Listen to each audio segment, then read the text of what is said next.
Hey, I got you to do the hard part last lesson, so this lesson is the easy part because calculating where you want to position the element is a little bit more difficult than creating the element. We've already seen how we can create those elements. So now all we need is a function, and we're going to pass in the coordinates, the x and y coordinates, and pass that in and create the element at that particular spot, and we're going to create whatever number we've set up within the setup bricks that we want to create. So we can just call this create brick, and we're passing in the value of row, which is the position. So it's got the x and the y position within that object, and then creating the function that's going to create the brick and passing in, so maybe we can call it position because it's got x and y included within it. So creating an element, and this is just a regular div. So same thing that we did before, and we did quite a few of these elements that we've already created. So creating a div dynamically and setting some attributes. So we didn't do this quite yet. So there's a number of ways to add a class. And in this case, we want to add the class of brick to that. And you could also do it as class list. So either way, and if you actually want to add more than one class, this is a nice and quick and easy way. You could just comma separate out all the different classes that you wanted to add in.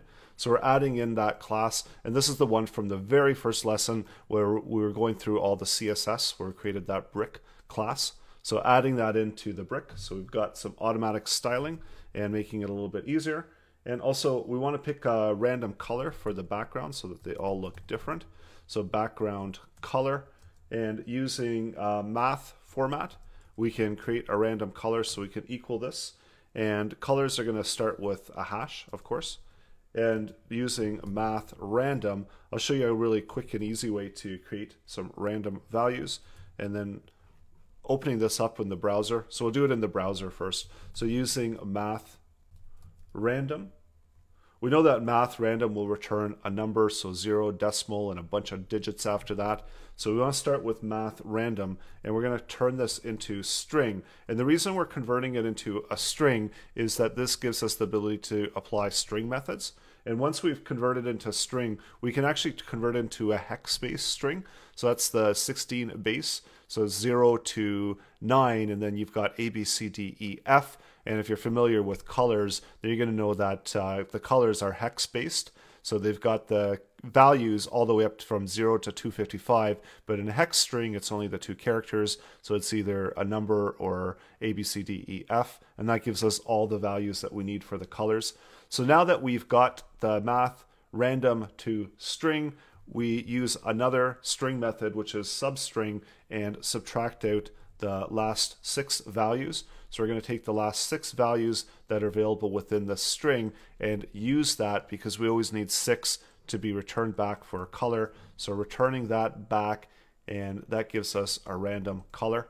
So placing that formula here, or we can actually even create a function if we want it to, random color, and just simply do a return on that. So that will make it a little bit cleaner. And also I'm going to include the hash there so we don't have to worry about that. So this will give us a quick formula for a random color. And whenever we want a random color, we just add in the function there. So adding in the random color, and then within the container, we'll append the child so that we can actually see the element that we just created, as that makes it a little bit easier to create those elements. So let's see what happens. We're hitting start, and you see we've created our first brick. So we want to create a bunch of bricks and we want to position them. So if you go to inspect here, you're going to see that we actually did create all the bricks, but we created them one on top of the other. So that's why we only see the one, because we need to use the position value. And of course, that was the difficult part where we needed to position those, and we took care of that the last time. So now it's just a matter of applying it within the style properties. So adding that in, and let's create the inner we can create some inner text content as well. And that's another number that we could pass into the row object. So as we update the row, we can update whatever the value. So now we're getting our row count, so position count. So we can add in and we can count all of the bricks. And then lastly, of course, we need to set the style properties so we can actually see them.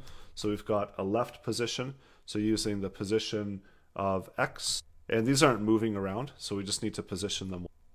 and then top position is going to be the horizontal, and then don't forget to always to add the pix to it. So let's see what happens. So refresh, and once we hit start, it builds out all of our grid. And actually this should be X. This isn't num, it's not the total, it's the count, incrementing count. So start at 0, 1, 2, 3, 4, 5, 6, 7, 8, 9, 27. And in this case, we actually ended up with too many bricks. So once I start the game, you can see it's a lot better here. So maybe I'll bring the amount of bricks that we're creating down, and we'll make an adjustment for that later on so that we can account for it when we're running out of space, so that we can stop creating bricks when we're running out of space on the smaller screens. So we can take that into consideration later on. And for this count position, I want to add 1 because I don't like to start with 0. So let's do a refresh, start game. So we've got 1 to 10. So we created the 10 bricks. And they're all nice and colorful, random colors using that random color.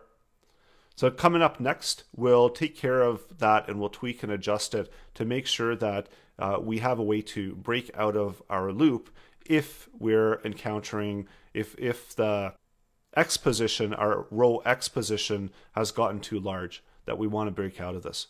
So I'll show you how to do that coming up next.